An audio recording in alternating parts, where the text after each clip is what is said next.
ಪ್ರೇಕ್ಷಕರು ತುಂಬ ಖುಷಿ ಕೊಡ್ತಾ ಇದೆ. ಯಾಕಂದರೆ ತುಂಬ ವರ್ಷದ ಪರಿಶ್ರಮ ಆಗಿರ್ಬೋದು. ಇವತ್ತು ಅಟ್ಲೀಸ್ಟ್ ಎಲ್ಲ ಜನರ ಮಧ್ಯೆ ಕೂತ್ಕೊಂಡು ನೋಡ್ತಿರೋ ತುಂಬ ಖುಷಿ ಆಗುತ್ತೆ. ಯಾಕಂದ್ರೆ ನನ್ನ ಫಸ್ಟ್ ಸಿನಿಮಾ ಜನರು ನೋಡಿದ್ದಾರೆ, ಎಲ್ಲ ಕಡೆಯಿಂದ ಒಳ್ಳೆ ಒಪಿನಿಯನ್ ಬರ್ತಾ ಇದೆ, ತುಂಬ ಚೆನ್ನಾಗಿದೆ, ಫ್ಯಾಮಿಲಿಗಳು ಎಲ್ಲರೂ ಕೂತ್ಕೊಂಡು ನೋಡ್ಬೋದು ಅಂತ ಚಿತ್ರ ಅಂತ ಹೇಳ್ತಾ ಇದ್ದಾರೆ. ತುಂಬ ವರ್ಷಗಳೇ ಆಗಿತ್ತು ಈ ಥರ ಸಿನಿಮಾ ಬರ್ದಲೆ. ಬಟ್ ಎಲ್ಲೋ ಒಂದು ಕಡೆ ಪಾಸಿಟಿವ್ನೆಸ್ಸು ಎಲ್ಲ ಕಡೆಯಿಂದ ಪಾಸಿಟಿವ್ ರೆಸ್ಪಾನ್ಸ್ ಬರ್ತಾ ಇದೆ. ಲವ್ ಸ್ಟೋರಿನೂ ತುಂಬಾ ಪ್ರೀತಿಯಿಂದ ಲವ್ ಸ್ಟೋರಿಗೂ ಲವ್ ಕೊಟ್ಟರು. ನಮ್ಮ ಮ್ಯಾರೇಜ್ ಸ್ಟೋರಿಗೂ ಅದ್ಭುತವಾದ ಸ್ವಾಗತ ಕೊಟ್ಟಿದ್ದಾರೆ. ಎಲ್ಲರೂ ತುಂಬ ಮೆಚ್ಚಿದ್ದಾರೆ. ನಾವು ಒಂದು ವರ್ಷ ಶ್ರಮ ಪಟ್ಟಿದ್ದಕ್ಕೂ ಇವತ್ತು ಸಾರ್ಥಕತೆ ಸಿಕ್ಕಿದೆ. ಪ್ರತಿಯೊಬ್ಬರು ಇಷ್ಟಪಟ್ಟಿದ್ದಾರೆ. ಎಲ್ಲ ಕಡೆಯೂ ಸೇಮ್ ಓಪನಿಂಗ್ ಸಿಕ್ಕಿದೆ, ಸೇಮ್ ಕಲೆಕ್ಷನ್ ಆಗ್ತಾಯಿದೆ.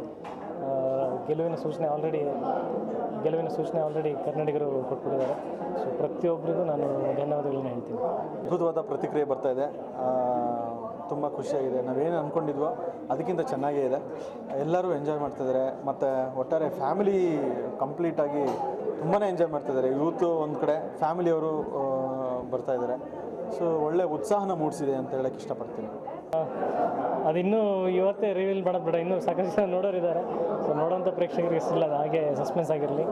ನೋಡಿರೋರು ಒಳ್ಳೆ ಸಿನಿಮಾ ಇದೆ ಅಂತ ಪ್ರಮೋಟ್ ಮಾಡಿದ್ದಾರೆ. ಹಾಡುಗಳ ಬಗ್ಗೆ ನನಗೆ ಒಳ್ಳೆ ಪ್ರತಿಕ್ರಿಯೆ ಬಂದಿದೆ. ತುಂಬ ಹೃದಯದ ಒಂದು ಧನ್ಯವಾದಗಳು ಅರ್ಪಿಸ್ತೀನಿ ನನ್ನ ಅಭಿಮಾನಿಗಳಿಗೆ ಮತ್ತು ಕೇಳುಗರಿಗೆ ಮತ್ತು ಪ್ರಶಂಸೆ ಕೊಟ್ಟವರಿಗೆ. ಸೊ ತುಂಬಾ ಎಂಕರೇಜ್ಮೆಂಟ್ ಸಿಕ್ಕಿದೆ. ಹಾಡುಗಳು ಒಂದಕ್ಕಿಂತ ಒಂದು ಚೆನ್ನಾಗಿದೆ, ಆಲ್ ಸಿಚುಯೇಷನಲ್ ಬೇಸ್ಡ್. ಆ್ಯಂಡ್ ಎಲ್ಲರೂ ಹೇಳ್ತಾ ಇರೋದು ಏನಂದರೆ ಸಾಂಗ್ಸ್ ಪ್ಲೇಸ್ಮೆಂಟ್ ತುಂಬ ಪಕ್ಕಾ ಆಗಿದೆ ಅಂತ, ಒಂದು ದೊಡ್ಡ ಜೀವನ ಕೊಟ್ಟಿದೆ ಅಂತ ನಾನು ಹೇಳೋಕ್ಕೆ ಇಷ್ಟಪಡ್ತೀನಿ ನಮ್ಮ ಈ ಮ್ಯಾರೇಜ್ ಸ್ಟೋರಿಗೆ. ಎಲ್ಲೋ ಒಂದು ಕಡೆ ಒಂದು ಚಿಕ್ಕ ಭಯ ಅನ್ನೋದು ಯಾವುದೇ ಸಿನಿಮಾ ಆಗಲಿ ಇದ್ದೇ ಇರುತ್ತೆ. ಬಟ್ ನಾವು ಸಿನಿಮಾ ಸ್ಟಾರ್ಟ್ ಮಾಡಿದಾಗಿಂದಲೂ ಸ್ಕ್ರಿಪ್ಟ್ ಬಗ್ಗೆ ಆಗಲಿ, ಆಮೇಲೆ ಸಿನಿಮಾ ನೋಡಾದಮೇಲೆ ಡಬ್ಬಿಂಗ್ ಎಲ್ಲ ಆದಮೇಲೆ ತುಂಬ ಚೆನ್ನಾಗಿ ಮೂಡ್ ಬಂದಿತ್ತು. ಸೊ ನಮಗೆ ಕಾನ್ಫಿಡೆನ್ಸ್ ಇತ್ತು ನಾವು ಒಳ್ಳೆ ಸಿನಿಮಾ ಮಾಡಿದ್ದೀವಿ ಅಂತ. ಎಷ್ಟು ದೊಡ್ಡ ಓಪನಿಂಗ್ ತೊಗೊಳುತ್ತೋ ಅಥವಾ ಎಷ್ಟು ಕಲೆಕ್ಷನ್ ಮಾಡುತ್ತೋ ಈ ಭಯಕ್ಕಿಂತ ನಮಗೆ ನಂಬಿಕೆ ಜಾಸ್ತಿ ಇತ್ತು. ಒಳ್ಳೆ ಸಿನಿಮಾ ಮಾಡಿದರೆ ಡೆಫಿನೆಟ್ಲಿ ರೀಚ್ ಆಗುತ್ತೆ.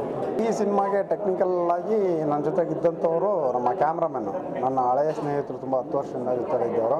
ಇವತ್ತೇನು ಸಿನಿಮಾ ಇವತ್ತು ರಿಚ್ನೆಸ್ ಕಾಣ್ತಾ ಇದೆ, ಎಲ್ಲ ಇದೊಂದು ಉತ್ತಮ ಗುಣಮಟ್ಟದಲ್ಲಿ ಅನ್ನೋದಕ್ಕೆ ಕಾರಣವೇ ನನ್ನ ಕ್ಯಾಮ್ರಾಮನ್ ಶೇಖರ್ ಚಂದ್ರ ಅವರು ಈ ಸಿನಿಮಾದ ತುಂಬ ಪ್ಲಸ್ ಪಾಯಿಂಟ್ ಅಂತ ಹೇಳ್ಬೋದು ಕ್ಯಾಮ್ರಾ ವರ್ಕು. ಹಾಗೆಯೇ ಇನ್ನೊಬ್ಬರು ಬಂದ್ಬಿಟ್ಟು ಶ್ರೀಧರ್. ಈ ಸಿನಿಮಾಗೆ ಇನ್ನೊಂದು ಪ್ಲಸ್ ಪಾಯಿಂಟ್ ಅಂದರೆ ಮ್ಯೂಸಿಕ್. ವಿ ಶ್ರೀಧರ್ ಅವರು ಸಂಗೀತ ಮಾಡಿದ್ದಾರೆ. ಹಾಡುಗಳು ತುಂಬಾ ಕ್ರೇಜ್ ಹುಟ್ಟಿಸಿರೋದ್ರಿಂದ ಇವತ್ತು ಸಿನಿಮಾ ಓಪನಿಂಗ್ ಬಂದಿದೆ ಅಂತ ಹೇಳ್ಬೋದು. ಹಾಗೆಯೇ ಎಡಿಟಿಂಗ್ ಇದರಲ್ಲಿ ಬಂದರೆ ಶ್ರೀ ಮತ್ತು ಫೈಟ್ಸ್ ಬಂದ್ಬಿಟ್ಟು ರವಿವರ್ಮ ಮಾಡಿದ್ದಾರೆ. ಇವತ್ತು ನಿದ್ದೆ ಬಂದಿಲ್ಲ ಸಾಂಗ್ ಏನು ಹಿಟ್ಟಾಗಿದೆ ಅನ್ನೋ ಕಾರಣ ಒಂದು ಕೊರಿಯೋಗ್ರಫಿನ ಹೌದು, ಅದನ್ನು ಹರ್ಷ ಅವರು ತುಂಬ ಬ್ಯೂಟಿಫುಲ್ಲಾಗಿ ಕಂಪೋಸ್ ಮಾಡಿದ್ದಾರೆ. ಅವ್ರ ಜೊತೆಯಲ್ಲಿ ಮದನ್ ನಾರಡಿ ಮತ್ತು ಇಮ್ರಾನ್ ಕೂಡ ಕೊರಿಯೋಗ್ರಫಿ. ನಾನೊಬ್ಬ ಆ್ಯಡ್ ಫಿಲ್ಮ್ ಡೈರೆಕ್ಟರ್ ಆಗಿ ಇದರಲ್ಲಿ ಒಂದು ಕ್ಯಾರೆಕ್ಟರ್ ಪ್ಲೇ ಮಾಡ್ತಾ ಇರೋದು. So obviously add film director ಅಂದರೆ ಯಾವಾಗಲೂ ಅವ್ನ ಲೈಫ್ ಸ್ಟೈಲ್ ತುಂಬ ಸ್ಟೈಲಿಶ್ ಆಗಿರುತ್ತೆ. ಅವ್ನ ಯೋಚನೆಗಳು ಯಾವಾಗಲೂ ಹೈ ಥಾಟ್ಸ್ ಇರುತ್ತೆ. ಸೊ ಅವ್ನ ನಡವಳಿಕೆ ಆಗಲಿ, ಅವ್ನ ಲುಕ್ಸ್ ಕೂಡ ಸ್ಟೈಲಿಶ್ ಆಗಿರಬೇಕಾಗಿತ್ತು. ಈ ಎಲ್ಲ ಯೋಚನೆಯಿಂದ ಒಂಚೂರು ಗ್ಲಾಮರ್ ಕೊಡೋಕ್ಕೆ ಟ್ರೈ ಮಾಡಿದ್ವಿ. ಡೈರೆಕ್ಟರ್ ಕಾನ್ಸೆಪ್ಟ್ ಕೂಡ ಅಷ್ಟೇ ಚೆನ್ನಾಗಿ ಮಾಡ್ಕೊಂಡಿದ್ರು. ಸೊ ಒಟ್ಟಾರೆ ಎಲ್ಲರ ಒಂದು ಟೀಮ್ ವರ್ಕ್ ಎದ್ದು ಕಾಣ್ತಾ ಇದೆ. ಅದು ಖಂಡಿತ ಸಿನಿಮಾ ನೋಡೋಕ್ಕೆ ಬರ್ತಾರೆ ಅಂತ ನನ್ನ ನಂಬಿಕೆ. ಎಂಜಾಯ್ ಮಾಡ್ತೀರಾ, ಮಕ್ಕಳು ಸಹಿತ, ದೊಡ್ಡವ್ರ ಸಹಿತ, ಫ್ಯಾಮಿಲಿ, ಕಂಪ್ಲೀಟ್ ಫ್ಯಾಮಿಲಿ ಬಂದು ನೋಡಿ ನಿಮಗೆ ಒಳ್ಳೆ ಎಂಜಾಯ್ಮೆಂಟ್ ಸಿಗುತ್ತೆ. So all the best.